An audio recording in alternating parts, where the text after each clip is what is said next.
The Beverly Hills mansion was silent on the morning of March 3rd, 1957. Silent in a way that felt wrong, unnatural. Houses with babies weren't supposed to be this quiet.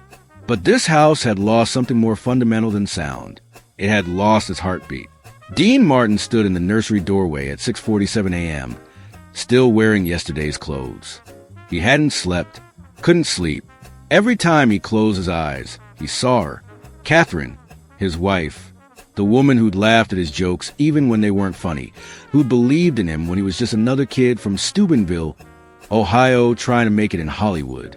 Catherine, who 3 weeks ago had given birth to their son, Michael, and who 5 days ago had died from complications that the doctors said were rare, unpredictable, unavoidable. Unavoidable. That word kept echoing in Dean's head. How could something be unavoidable when it destroyed everything? The baby was crying now. Michael, 3 weeks old and already motherless. Dean wanted to go to him, wanted to pick him up and comfort him, but he was frozen. Every time he looked at Michael, he saw Catherine, saw her holding him for the first time, saw her face light up with joy so pure it had made Dean want to be a better man. Now that face was gone, and Dean didn't know how to be anything at all. Mr. Martin? A soft voice from behind him. Grace Thompson, the maid the agency had sent over 3 days ago. She was in her early 30s, African-American, with kind eyes and a gentleness in her movements that seemed almost choreographed. May I? Dean nodded, stepping aside. He watched as Grace moved to the crib with the confidence of someone who'd done this 1,000 times. She lifted Michael with practiced ease, cradling him against her shoulder, whispering something Dean couldn't quite hear. The baby's crying didn't stop immediately, but it changed, became less desperate, more like he was communicating rather than just expressing pain. He's hungry, Grace said quietly. The formula is downstairs. I can... Yeah. Dean interrupted, his voice hoarse from disuse. Whatever he needs. Grace hesitated at the doorway. Mr. Martin, when did you last eat? Dean couldn't remember. Yesterday? The day before? Time had become slippery since Catherine died. Hours felt like minutes. Minutes felt like years. I'll bring you something too, Grace said. It wasn't a question. Dean returned to the master bedroom. Catherine's perfume still faint in the air. Her robe was still hanging on the bathroom door. Her book was still on the nightstand, a bookmark at page 247. She'd never finish it now. The thought hit Dean like a physical blow, and he sat down on the bed, his head in his hands. He'd lost his parents. He'd lost friends. He'd been through hard times, lean times, times when he didn't know where the next meal was coming from. But this was different. Catherine wasn't just his wife. She was his anchor, his reason for coming home. And now she was gone, and there was a baby downstairs who needed him to be something Dean wasn't sure he could be. A father, alone. 20 minutes later, Grace knocked softly and entered with a tray. Coffee, toast, eggs. Simple food. But the smell alone made Dean realize how empty he was. She set the tray on the dresser, then turned to leave. Grace, Dean said. She stopped. Thank you. Of course, Mr. Martin. Dean, he said. Just Dean. She nodded once and left. The discovery. It was 2 a.m. when Dean woke to silence. Not the silence of sleeping house, but the absence of crying. Michael had been crying on and off all evening, inconsolable despite Grace's best efforts with the formula. The pediatrician said some babies just had trouble with formula, that they'd adjust. But the crying had been tearing at Dean's heart. Each wail a reminder of what Michael had lost, what they'd both lost. Dean got up, moving quietly down the hallway. Catherine's instinct would have been to check on Michael immediately. Dean was trying to develop those same instincts, but they felt borrowed, ill-fitting. He wasn't sure he'd ever be the parent Catherine would have been. The nursery door was ajar, soft light spilling into the hallway. Dean approached, expecting to find Grace perhaps rocking Michael back to sleep. What he saw instead made him stop in his tracks. Grace was sitting in the rocking chair by the window, moonlight streaming across her face, and she was nursing Michael, not with a bottle, nursing him from her own breast. Dean's first instinct was shock. His second was to say something, to interrupt, but he didn't, because Michael, who'd been crying for hours, was utterly peaceful, content, federal, and Grace's face held an expression of such tender sadness that Dean felt like he was witnessing something sacred. He stood there, frozen in the doorway, his mind racing. Grace had a baby. She must have. You couldn't nurse a child unless you'd recently given birth yourself. But she'd never mentioned a child, never said anything about her own family. As if sensing his presence, Grace looked up. Their eyes met. For a moment, neither spoke. Then Dean saw something shift in Grace's expression. Fear. She thought she was in trouble. Thought she'd crossed some invisible line. "Mr. Martin," she started, her voice barely a whisper. "I'm sorry." He wouldn't take the formula, and he was so hungry and upset, and I thought, just this once. "Where's your baby?" Dean asked quietly. Grace's face crumpled. Just for a second, just a flash of devastating pain, before she composed herself. "I lost her 3 weeks ago, stillborn." The words hung in the air. 3 weeks ago, the same time Catherine had given birth to Michael, the same time Dean's world had gained and lost everything. Grace's world had just lost. "I'm so sorry," Dean said, and he meant it with every fiber of his being, because he understood that particular kind of pain now, the pain of being robbed, of having something precious ripped away before you'd barely had a chance to hold it. "The doctor said I'd still produce milk for a while," Grace continued, her voice shaking slightly. "Said it would stop eventually. But when Michael wouldn't settle, when he kept crying, I thought maybe I could help. Just this once. I know it's not my place.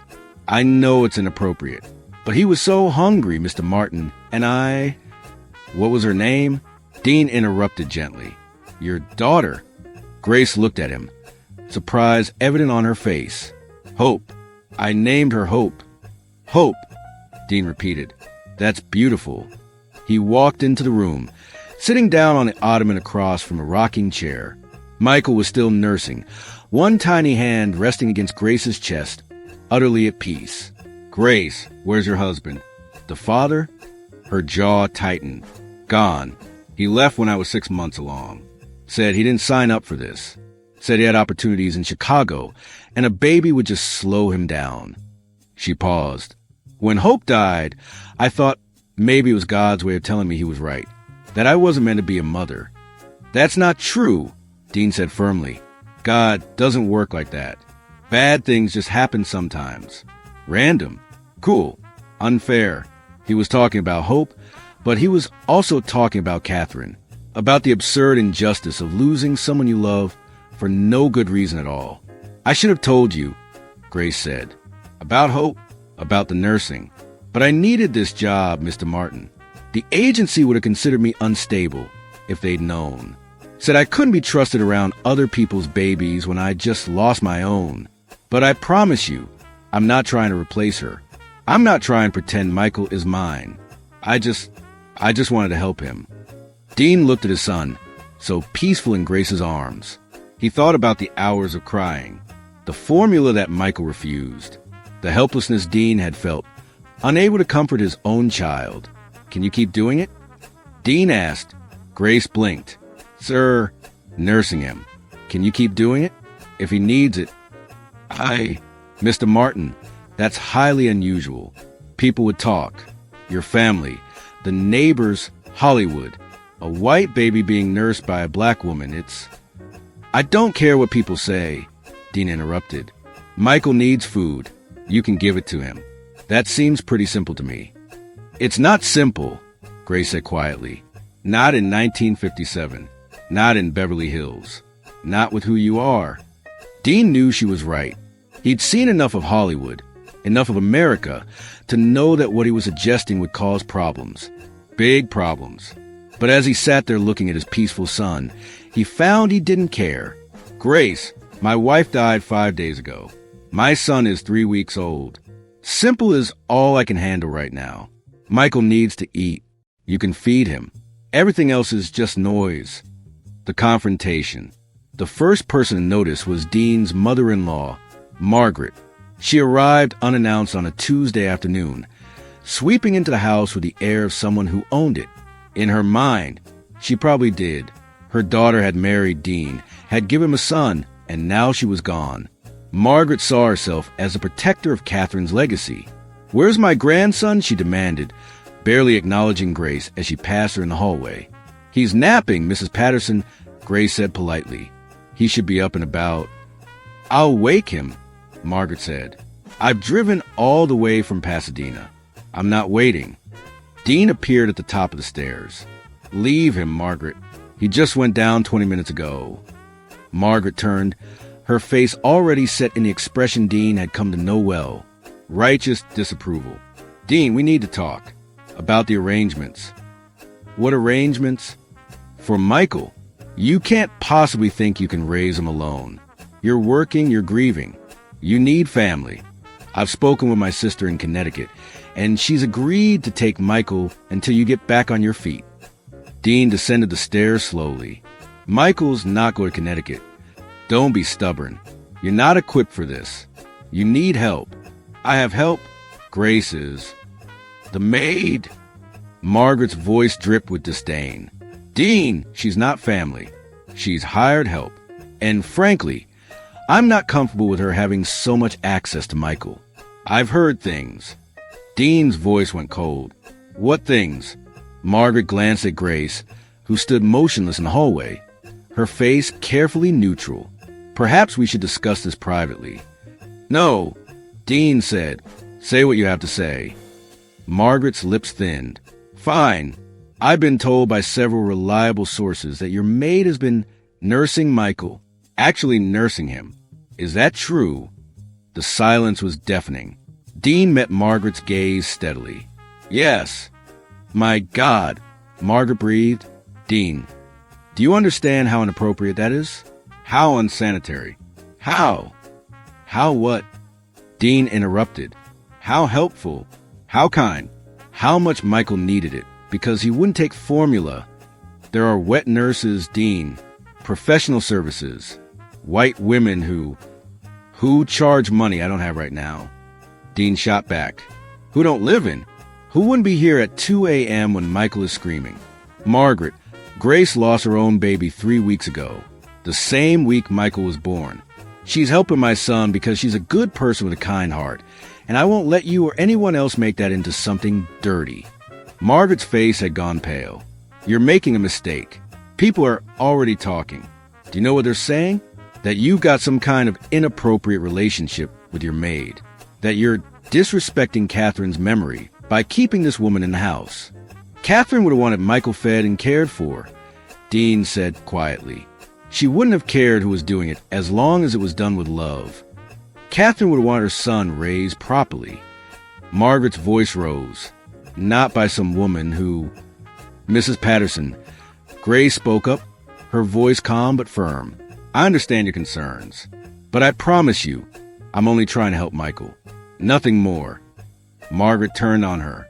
"You don't get to speak. This is a family matter." "Then you should leave," Dean said, "because Grace is more family to Michael right now than you are. She's the one here at 3 a.m. She's the one changing diapers and singing lullabies.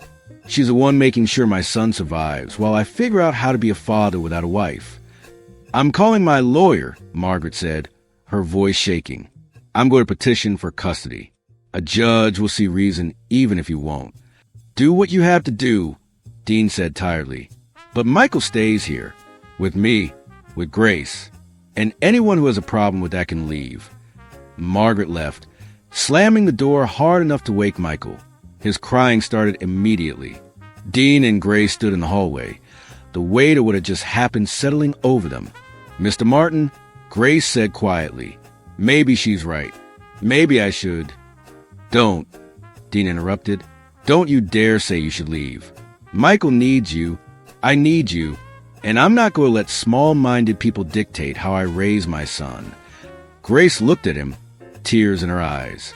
"This is going to get harder before it gets easier." "I know," Dean said, "but some things are worth fighting for. The decision." Word spread through Beverly Hills like wildfire. Dean Martin's black, Maid was nursing his son. The story grew in the telling, became more scandalous, more shocking. By the end of the week, half of Hollywood had an opinion on it. Dean's agent called. "Dean, you need to let the maid go. This is becoming a publicity nightmare." The studio is concerned. They're talking about morality clauses. His lawyer called. "Margaret Patterson has filed for custody. She's claiming you're mentally unstable, that you're creating an unsafe environment for Michael. We can fight it. But Dean, it would help if you'd make some changes." His friends called. Some supportive, most concerned. "Dean, we know you're grieving, but you're not thinking clearly. This woman, this Grace, she's taking advantage of the situation. You can't see it because you're in pain, but trust us, this isn't appropriate." Only one person didn't call. Frank Sinatra showed up in person, walking into Dean's house without knocking, finding him in the living room with Michael asleep in his arms.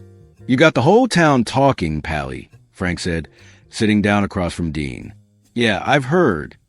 You gonna tell me what's really going on?" Dean looked up at his friend. Frank had seen him through a lot. The divorce from his first wife, the struggles to make it in Hollywood, the fights with the studio. If anyone would understand, it would be Frank. Grace lost her baby the same week Catherine died. Dean said quietly, "Stillborn." Named her Hope.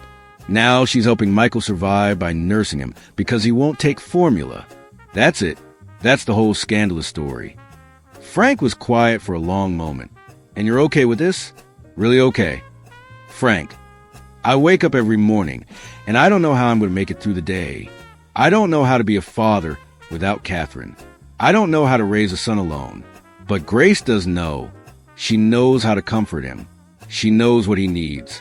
She lost her own child, and instead of falling apart, she's helping mine survive. Yeah, I'm okay with it. More than okay." "People are saying you're sleeping with her." Dean's jaw tightened. "People are idiots." "People are powerful idiots," Frank corrected. "Margaret Patterson's got money and lawyers. The studio's got morality clauses and publicity concerns. You're going to have to decide what matters more, your career or this arrangement." "It's not an arrangement," Dean said firmly. "Grace is family. She's helping raise my son. And if Hollywood has a problem with that, Hollywood can go to hell." Frank leaned forward. "Dean, I'm going to be straight with you. You're about to lose everything. The studio, the contracts, maybe even Michael if Margaret wins in court. All because you won't fire a maid and hire a proper nanny. Is it really worth it?" Dean looked down at Michael, sleeping peacefully in his arms. This child who looked so much like Catherine it broke his heart. This child who'd been crying and miserable until Grace had offered him what he desperately needed. "Yeah," Dean said quietly. "It's worth it." Frank sat back, studying his friend. Then he smiled. "Okay, Pally, then I guess we better get ready for a fight." You think I'm letting you do this alone? Please. Someone's got to keep you from saying something stupid to the press." Dean felt something release in his chest. Relief. Gratitude. "Thanks, Frank.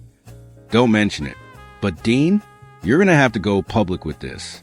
Tell your story before someone else tells it for you. And when you do, you better make damn sure people understand this isn't about race or scandal or anything except a father doing what's best for his son." Dean nodded. Frank was right. The whispers and rumors were bad enough. If he didn't control the narrative, someone else would. "I'll talk to the press," Dean said. "But first, I need to talk to Grace. Make sure she's okay with this. Because once I make this public, there's no going back. Her life changes too." He found Grace in the kitchen, preparing bottles even though Michael rarely took them anymore. She looked up as Dean entered, her expression wary. "Grace, we need to talk." She set down the bottle. "If this is about me leaving..." "It's not," Dean interrupted.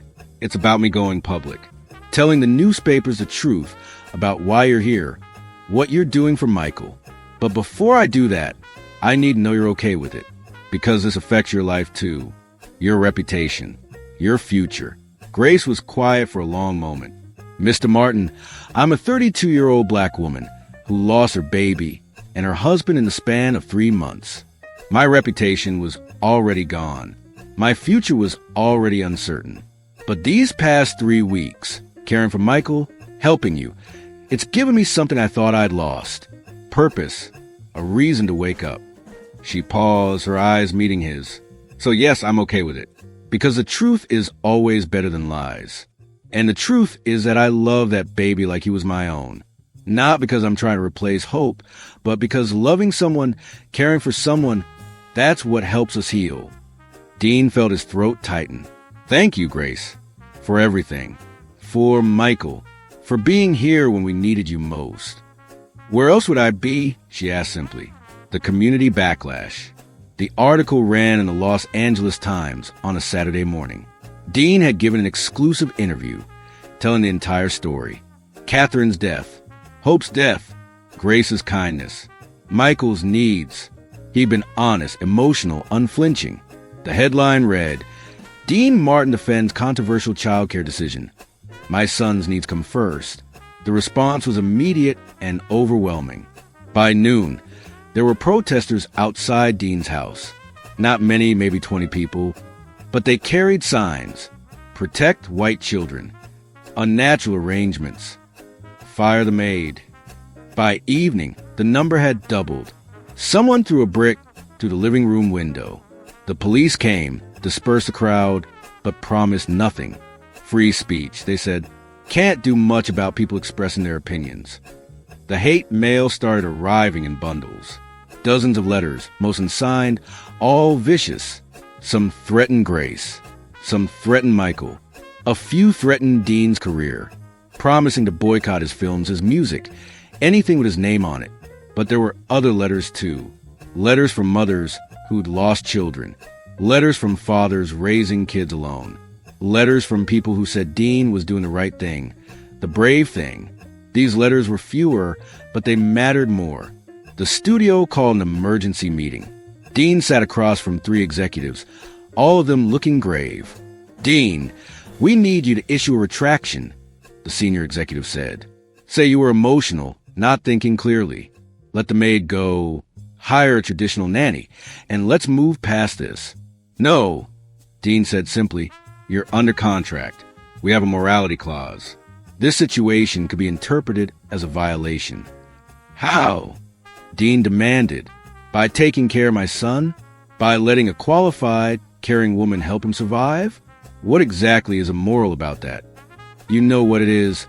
Another executive said, the optics. A white baby being nursed by a black woman. People don't like it. It makes them uncomfortable. Then people need to get comfortable, Dean shot back. Or they can stop watching my movies. Either way, I'm not firing Grace. This could end your career. Dean stood up. Then it ends. Some things are more important than a career. My son is one of them. He walked out, knowing he'd just committed professional suicide. But as he drove home, past the remaining protesters, past the broken window being boarded up, he felt something unexpected. Peace. He'd made his choice. He'd drawn his line. And for the first time since Catherine died, he felt like maybe, just maybe, he could do this father thing after all. The breaking point. The custody hearing was set for a Friday in May. Margaret Patterson had assembled an impressive legal team and an even more impressive list of witnesses. Neighbors who'd seen Grace nursing Michael. Friends of Catherine's who testified that Catherine would have been horrified. Even a child psychologist who claimed that the arrangement was psychologically damaging to the child. Dean's lawyer fought back, but the deck felt stacked. The judge was a 60-year-old white man from a wealthy family. The kind of man who probably had servants but would never let them get too close to his own children. Grace sat in the back of the courtroom. Her presence a constant reminder of what this case was really about. Not Michael's welfare. Race. Class. The invisible lines that said some people could care for children and others could only serve. Margaret's lawyer painted a damning picture. Dean was unstable, grief-stricken, unable to make rational decisions. He'd formed an inappropriate attachment to his maid. He was exposing Michael to unnecessary risks. The implication was clear. Dean Martin was an unfit father. Then it was Dean's turn to testify. Mr. Martin, his lawyer began. Can you tell the court why you've chosen to keep Grace Thompson in your employment despite the controversy? Dean looked out at the courtroom, at Margaret, sitting with her lawyers, convinced she was saving her grandson. At Grace, her face carefully neutral, but her hands clasped tightly in her lap. At the judge, waiting to hear what Dean had to say. Because she saved my son's life, Dean said quietly, not dramatically, not in a single heroic moment, but day after day, night after night. When Michael wouldn't eat, she fed him. When he cried, she comforted him.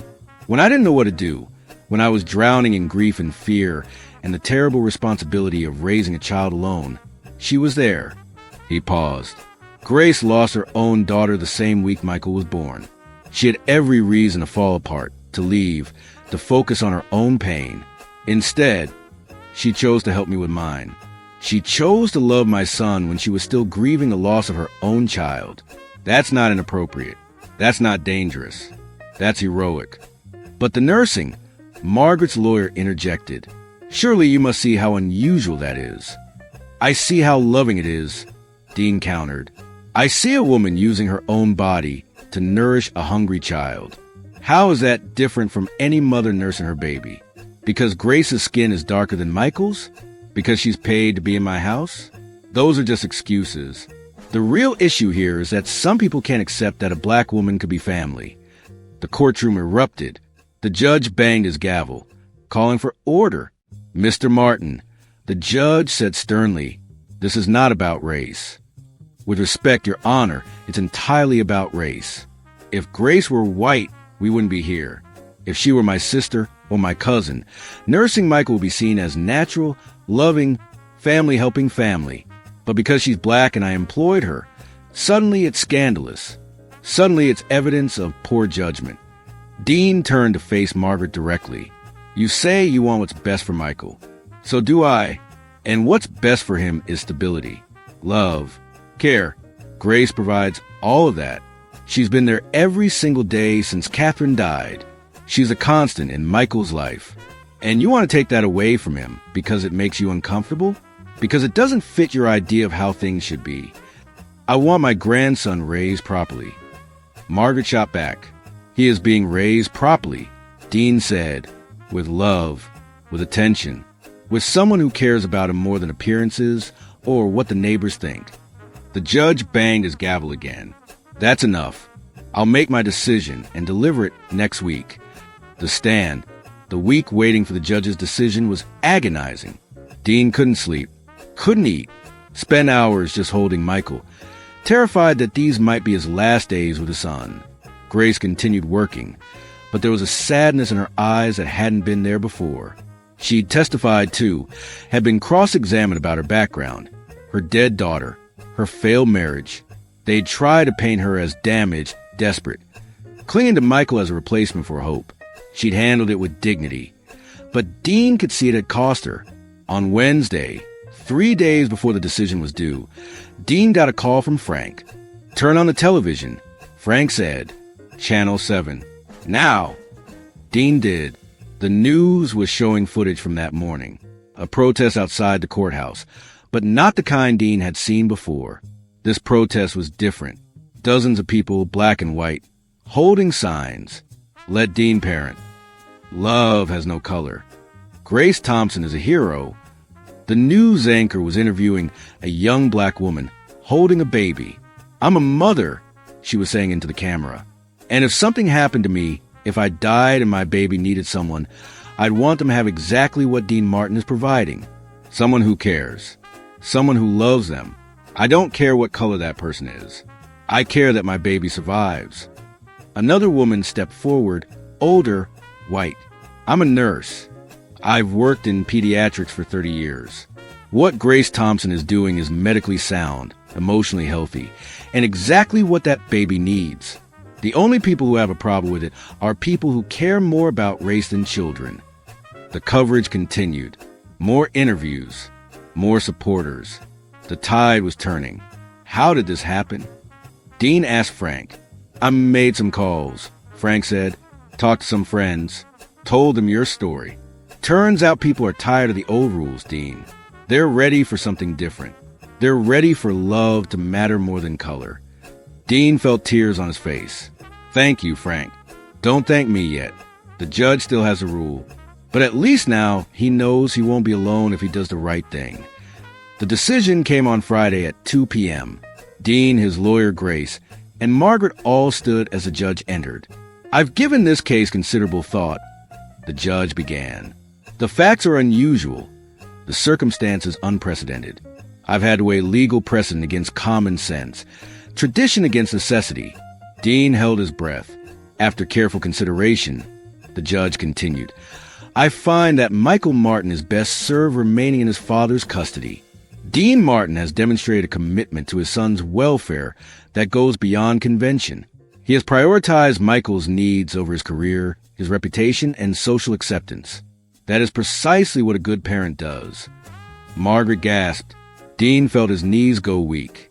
Furthermore, the judge said, "I find no evidence that Grace Thompson's presence in the household is harmful to the child. On the contrary, the evidence suggests she has been essential to Michael's thriving. Her race is irrelevant to her qualifications. Her care is exemplary." The judge looked directly at Dean. "Mr. Martin, you've challenged this court and this community to rethink our assumptions about family, about care, about what matters when raising a child. I hope we're all better for it. Custody remains with you." The gavel came down. It was over. Dean turned to Grace, who was crying silently. He pulled her into a hug, not caring what anyone thought. "We did it," he whispered. "We kept him." "You did it," Grace said. "You fought for him." "We fought for him," Dean corrected. Together, the transformation. Life didn't immediately return to normal, because there was no normal to return to. The protests eventually stopped. The hate mail slowed to a trickle. But something fundamental had shifted, both in Dean's household and in the wider world. Grace didn't stay just a maid. How could she? She was Michael's primary caregiver, his source of nutrition and comfort. She was family in every way that mattered. Dean adjusted her salary, gave her the guest house to live in, made it clear she was a permanent part of their lives. As Michael grew, he called her Mama Grace. Not because Dean asked him to, but because that's what she was to him. Dean was Dad. Grace was Mama Grace. And between them, Michael had all the love and care any child could need. The studio, seeing that the public backlash never materialized, quietly renewed Dean's contract. In fact, his popularity grew. The custody battle had humanized him, shown a side of Dean Martin that wasn't just the charming crooner or the funny guy. He was a father who'd fought for his son. People respected that. Grace's life changed too. She started receiving letters from other black women who'd experienced similar losses, who saw in her story a reflection of their own struggles and triumphs. She began volunteering at a local hospital, working with new mothers, especially those who'd lost children. Her grief over hope never disappeared, but it transformed into something purposeful. Years passed. Michael grew from a baby to a toddler to a young boy. He was bright, happy, secure in the love of his two primary caregivers. He knew about Catherine, saw pictures of her, understood she was his birth mother. But Grace was the mother he knew, the one who'd raise him. When Michael was 7, he came home from school upset. Dean found him in his room, Grace already there, sitting on the edge of his bed. "What happened, buddy?" Dean asked. "Tommy Henderson said Mama Grace isn't my real mom," Michael said, his voice quavering. "He said she's just a maid, and it's weird that she raised me. He said his dad said you made a mistake keeping her." Dean felt anger flash through him, but Grace spoke first. "Michael," she said gently, "do you know what makes someone a real mother?" Michael shook his head. "It's not giving birth," Grace said. "That's important, and your mother Catherine did that for you, and she loved you very much. But being a mother is also about the everyday things. Feeding you, comforting you, teaching you right from wrong, staying up when you're sick, celebrating when you're happy, being there day after day because you love someone more than you love yourself." She smiled. "I've done all those things for you, Michael. Not because I had to, but because I love you. So if that makes me your real mother, then I am. And if people have a problem with that, well, that's their problem, not ours." Michael hugged her tight. "You're my real Mama Grace." Dean watched them. feeling the same surge of gratitude he felt 10 years ago when Grace had first helped Michael. He'd made the right choice. Not the easy one, not the conventional one, but the right one. The legacy. In 1972, when Michael was 15, Grace was diagnosed with breast cancer. The same breast that had nursed Michael, saved his life when he was just weeks old, now threatened to take her from them. Dean spared no expense. The